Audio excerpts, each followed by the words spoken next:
Five Nights at Freddy's 2, you either love it or hate it, but it is the second game in the Five Nights at Freddy's series, and it's supposed to be bigger and better than the first, with more animatronics and no doors. But with the success of the first game, the bar was set quite high for this prequel, and I don't think it quite reached it. However, I do still love this game, and today I want to talk about the question, what went wrong with Five Nights at Freddy's 2? Now, I don't think FNAF 2 is a bad FNAF game, but it has a few issues, starting with the gameplay loop. It is probably the most repetitive in the series. It's just wind the music box, flip up the mask, check the vents and hallways, and repeat for the entire night. And it gets to a point where it's so mind-numbing that you might actually miss a threat in the vents because you entered autopilot. Now, the reason the gameplay loop kind of sucks in FNAF 2 is down to some gameplay decisions Scott made, which when put together make this a mind-numbing experience, starting with the cameras. The biggest issue with the cameras is just how useless they are. Like, you can actually stall the animatronics by flashing them, but it is so useless when you need to have the camera on the music box the whole night, and you get less time on it every night, so it's best to keep the camera on the music box.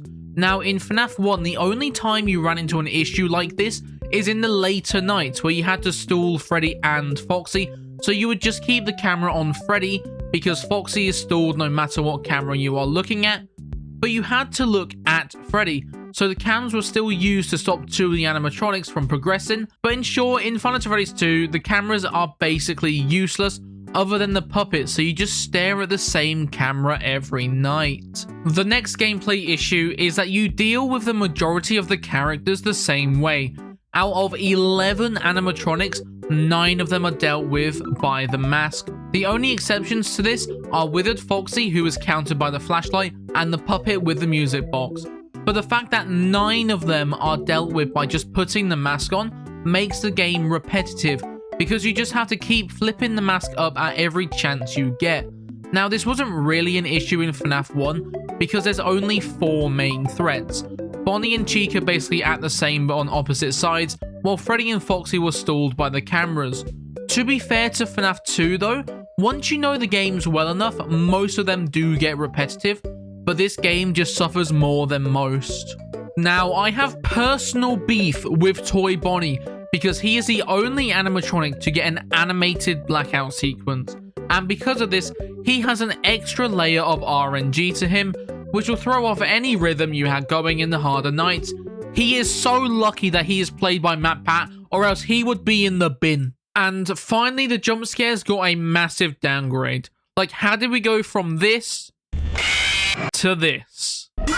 But it's not all bad. I do have some positive things to say about the game, because even with its issues, I do actually like FNAF 2. Starting with the animatronic designs.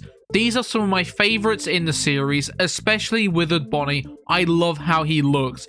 Like, Scott was cooking with these designs. This game also introduced cutscenes and death minigames, and these were so important for the lore and to help visually show things. Like in the third game, where William Afton got spring-locked.